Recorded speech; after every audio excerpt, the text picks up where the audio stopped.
Bismillahirrahmanirrahim. Assalamualaikum warahmatullahi wabarakatuh.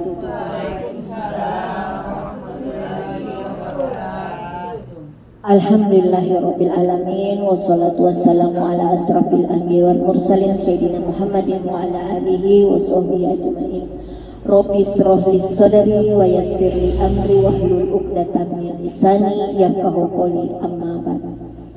Yang terhormat Ketua Majelis Taklim Al-Mukarramah Ibu Ernawati, ibu-ibu yang dimuliakan oleh Allah Subhanahu wa taala, mari sama-sama kita selalu memanjatkan puji syukur kehadirat Allah Subhanahu wa taala karena atas limpahan rahmat, taufik dan hidayahnya kepada kita semua, sehingga kita masih diberi kesehatan, kekuatan dan kesempatan oleh Allah untuk kita sama-sama di tempat ini guna mengikuti kegiatan rutin kita setiap Sabtu sorenya.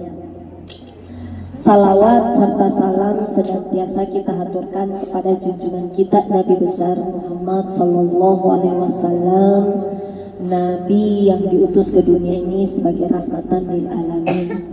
Ibu-ibu yang dimuliakan oleh Allah, alhamdulillah sore ini saya masih bisa bergabung.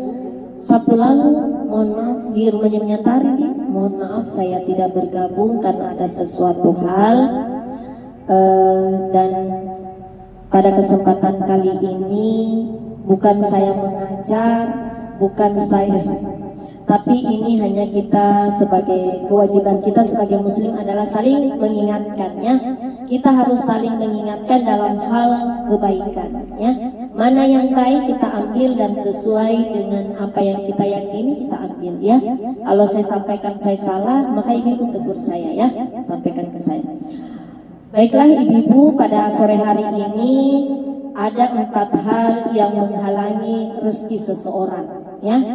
Jadi Allah memang sudah memberikan rezeki kepada kita, ya. Tapi terkadang juga ada dalam benak kita bahwa kenapa saya belum datang-datang rezekiku, ya. Kan pikirannya orang itu rezeki itu macam-macam, ya. Ada bilang hanya uang, kan banyak. Padahal rezeki itu banyak bentuknya, ya. Kenapa saya belum dapat rezeki yang, ya. Nah, memang ada 4 hal yang menghalangi rezeki seseorang. Yang pertama itu 1, perbuatan dosa. Ya, jika kita memiliki dosa yang banyak, bisa jadi menjadi penghalang datangnya rezeki kepada kita. Tapi kita kan bilang, saya tidak punya dosa, saya sudah tidak berdosa. Siapa? Ibu-ibu yang dimuliakan oleh Allah, kita ini setiap saat akan berdosa, ya.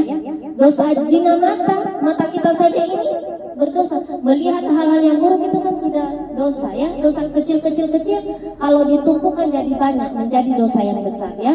Itu bisa banyak hal. Jadi yang pertama itu yang menghalangi perbuatan dosa. Nah, ini sesuai dengan hadis riwayat Ahmad. Sesungguhnya seorang hamba akan terhalang dari rezekinya disebabkan dosa-dosa yang diperbuatnya, ya. Itu hadisnya. Nah, yang kedua adalah yang menghalangi rezeki ada tidur pagi. Habis sholat subuh kita masih tidur, ya. Tambah enak tidur ya kalau habis sholat subuh, ya. Padahal berdasarkan hadis riwayat Ahmad dan Baihaqi ini, tidur pagi itu menghalangi datangnya rezeki. Jadi kalau kita sudah tahu berarti jangan kita lakukan. Kemudian itu hadis, ya. Ternyata kesehatan juga tidak membolehkan kita tidur pagi, ya. Karena itu sel darah putih yang bisa naik ke otak kita. Kemudian memang banyak. Ternyata apa yang dilarang dalam agama kita, ajaran agama Islam itu mempunyai memang hal-hal yang tidak boleh kita lakukan, ya. Itu untuk kebaikannya kita juga. Nah, kemudian sebenarnya kalau tidur pagi menghalangi rezeki, iya, karena tidak bisa bekerja, ya. Kan kalau kita tidur pagi berarti Kita tidak bisa mencari rezeki, sementara kita diperintahkan ketika kita sudah sholat subuh bertaburanlah, bertebaranlah di muka bumi ini untuk mencari rezeki, ya. Kemudian yang penghalang yang ketiga adalah melalaikan sholat, ya, melalaikan sholat dengan sengaja. Kalau kita wanita, perempuan kan setiap bulan itu pasti ada alfanya kita, ya, itu sudah kodratnya kita. Tapi kalau dengan sengaja kita meninggalkan sholat, sementara kita tidak ada yang menjadi halangan kita tidak bisa sholat, maka itu bisa menjadi menghambat datangnya rezeki, ya. Kemudian pasti ibu bilang begini, yang sana tuh dia tidak sholat, banyak rezekinya, dia kaya, ya, betul ya? Ya, kalau katanya ya melalaikan sholat bisa menjadi penghalang rezeki, tapi pasti bingung. Dia tidak pernah sholat, dia tidak pernah kita lihat dia sholat, dia tidak puasa, dia tidak tunaikan zakat macam-macam, tapi dia kaya. Ya, bagaimana itu ibu?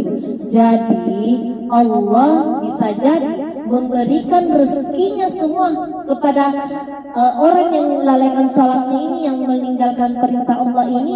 Allah berikan semua rezekinya di dunia, tapi ingat di akhirat diblender dengan baik-baik, ya. Jadi bisa jadi Allah sudah berikan rezeki di bumi, tapi di akhirat dia akan mendapat siksa, ya, akan dibelenggar gitu. Jadi jangan kita melihat bahwa kan orang-orang kafir kok kaya-kaya daripada orang Islam, ya. Mereka bisa membeli mobil yang tidak salah, tapi rezekinya banyak, ya, karena Allah memberikannya di dunia. Sementara kita mungkin Allah berikan kita nanti di akhirat, ya, gitu. Kita tidak diberikan di dunia ini, insya Allah kita tunggu di akhirat, ya. Kemudian penghalang yang keempat adalah memutuskan tali silaturahmi. Nah, ibu-ibu yang dimuliakan oleh Allah, memutuskan tali silaturahmi ini menjadi penghalang rezeki, sebab kalau kita sudah baku ngombe-ngombe, tidak ada yang suka kita. Nah, sementara kita tahu bahwa rezeki itu dari sesama kita muslim, ya. Jadi mungkin saya tidak punya, saya rezekinya melalui sesama kita ini. Kalau kita putuskan tali silaturahmi, berarti kita putuskan, ya, bisa menjadi penghalangnya rezeki, karena mungkin tadinya dia akan membawa kita proyek besar atau apa, karena dia tidak omong kita, maka dia tidak mau, saya tidak mau kasih dia karena dia tidak omong saya, ya, karena kita sudah tidak baku. Jadi tidak baku karena ada baku oka-oka. Nauzubillah min dzalik, ya. Mudah-mudahan ibu-ibu di sini tidak ada yang memutuskan tali silaturahmi. Hanya di sini ibu-ibu yang selalu menyambung tali silaturahmi, ya. Karena dalam sebuah hadis, tidak ada dosa yang lebih pantas disegerakan balasannya bagi para pelakunya di dunia bersama dosa yang disimpan untuknya di akhirat daripada perbuatan zalim dan memutuskan silaturahmi, ya. Jadi ini silaturahmi sangat penting kita jaga. Salah satu menjaganya itu dengan kita bermajelis begini, ini adalah bentuk salah satu silaturahmi kita, ya, untuk di RT 1 ini, ya. Mudah-mudahan majelis kita ini menjadi pengikat silaturahmi kita, menjadikan kita saling sayang menyayangi, ya. Kita teman rasa saudara, gitu, ya.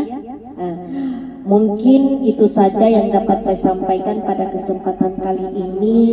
Apabila ada kata-kata saya yang salah, saya mohon dimaafkan. Apabila benar, maka itu datangnya dari Allah Subhanahu wa Ta'ala. Akhir kata, wabillahi taufiq wal hidayah. Wassalamualaikum warahmatullahi wabarakatuh.